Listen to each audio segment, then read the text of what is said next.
Kurt Knispel is by all records the ace tiger with the most armored vehicles killed during World War II. Although we all know the story of Michael Wittmann and Otto Carius, about whom we have talked a lot on this channel, Knispel goes more unnoticed, and incredible as it may seem, he is often forgotten. Next in this program, we are going to analyze the history of this Panzer that, as we have just said, was ignored by his own side. The first thing we have to know about him is that despite the fact that the number of enemy armored vehicles destroyed is estimated at about 168, Knispel never received the Knight's Cross, nor practically any type of recognition for his actions.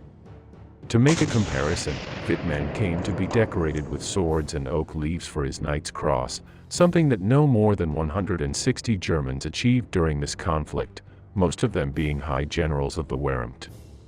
Kurt Knispel was born on September 20, 1921, in a small town in the Sudetenland, which is now part of the Czech Republic. Not much is known about the early years of the future Wehrmacht Panzer ace, so we will set ourselves to October 1, 1938, the date on which Germany took over the Sudetenland. From this moment, in which Knispel was 17 years old, our protagonist came under the jurisdiction of the Third Reich.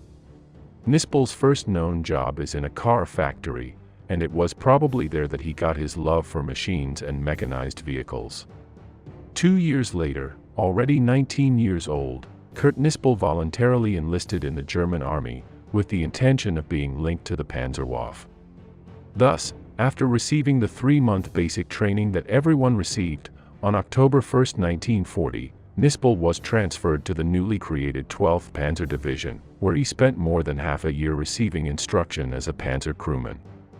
It should be noted that at this time, the training received by the Panzer crews was complete, and had nothing to do with what was established during the last months of the war. During these first years, the entire crew received basic training to be able to perform each position, even if they later specialized in one. In the case of Knispel, he specialized as a shooter and loader, and his training ended on June 11, 1941, a few days after the German attack on the Soviet Union. In this way, this campaign was the first in which Knispel participated as a gunner of a Panzer IV, forming part of the German Center Army Group, which advanced through the center in the direction of Moscow. During this first month, Knispel shot down only Soviet infantry, taking part in the conquest of Minsk. After continuing to advance in the direction of Smolensk, Knispel's unit was diverted and sent to Army Group North to support the capture of Leningrad. It was there that Knispel had to face the Soviet T-34 for the first time, and during the months of August and September of 1941, he began to shoot down his first enemy armor. During the hard months that followed in the vicinity of freezing Leningrad, Knispel's unit suffered greatly, and had to be merged with other units in order to continue fighting. During this reform that his 29th Panzer Regiment underwent at the end of 1941, Knispel met Alfred Rubel, who was a very promising young Panzer commander. Both would continue fighting in the sector during the first months of 1942, containing the different Soviet counteroffensives, and increasing their list of enemy armored vehicles killed. Only during the month of January, Knispel added another 7 new victories. Finally, after months of hard fighting, in mid-May Knispel's unit was transferred to Germany, to rearm and prepare them for the next campaign. On this occasion, Knispel will have a Panzer IV with a long 75mm cannon, which will make his next duels against the Soviet armored vehicles more even. From this moment on, they became part of the 13th Panzer Division, which was to participate in the German advance towards the Caucasus during Operation Blue. It was precisely here, when Knispel was heading towards his new destination in Ukraine, when one of his most famous anecdotes took place, which was partly represented in the film The Eagle Has Arrived. It all happened when his train stopped in Krakow, and Knispel heard the screams of a Soviet prisoner being beaten by an SS guard.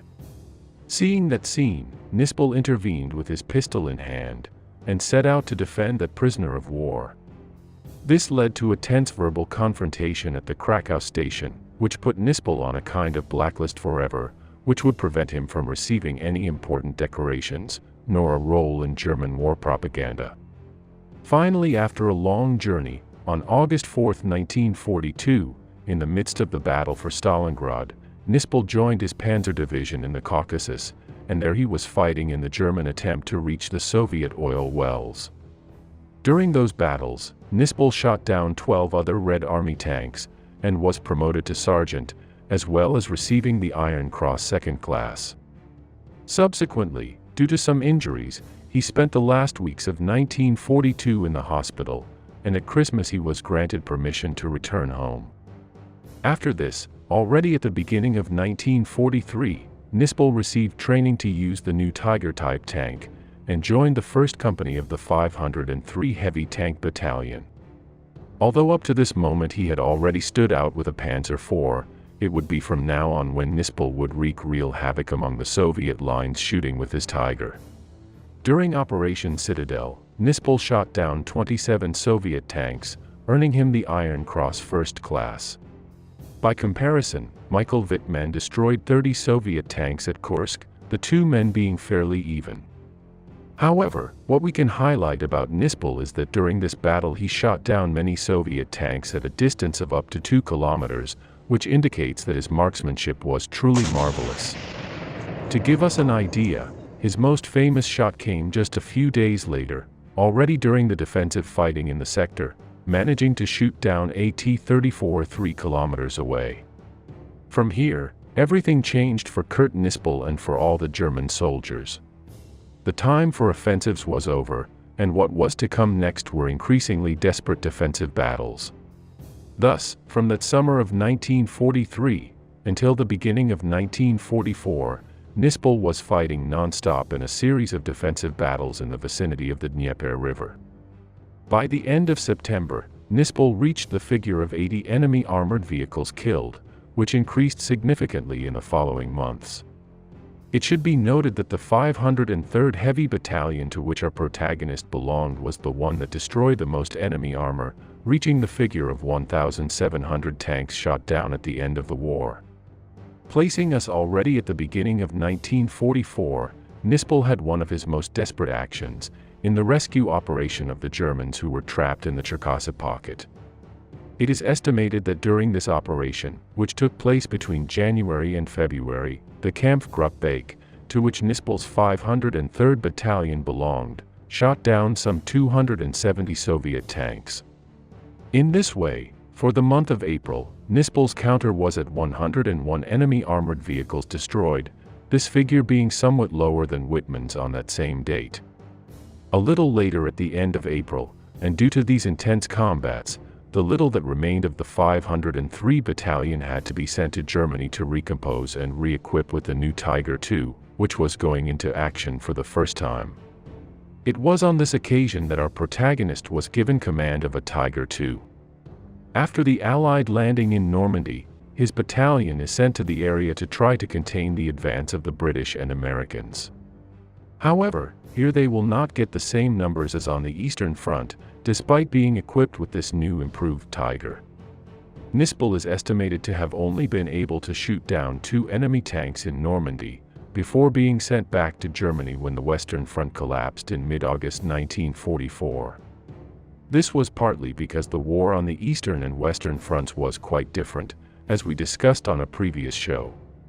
Kurt Knispel's next destination in October was Hungary, in a desperate German attempt to retain Budapest.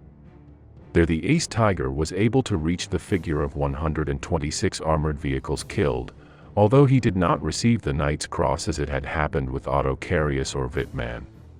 After weeks of heavy fighting, the Germans ended up losing Budapest at the end of 1944, and the February and March 1945 offensives to gain control of the sector also ended in major failures. In any case, and despite the bad situation, Knispel's personal accountant did nothing but increase. By mid-April, the few Tigers from Knispel's battalion were near Vienna, covering the German retreat in the sector, in the face of an unstoppable Red Army. On the 19th of that month, Knispel shot down 3 T-34-85 and an ISF Stalin II. 2 days later, in already completely desperate combat, in which the unit only wanted to survive, Knispel continued destroying multiple enemy tanks to the north from Vienna, although already in Czech territory. Shortly after, already on April 28, Knispel achieved his 168th victory while fighting a fierce battle south of Znojmo, this also being the moment in which he was blocked and hit squarely by the Soviets. Just hours after the end of the conflict, Knispel died of injuries from his last fight, practically forgotten until his body was found in April 2013, near the place where he had been killed.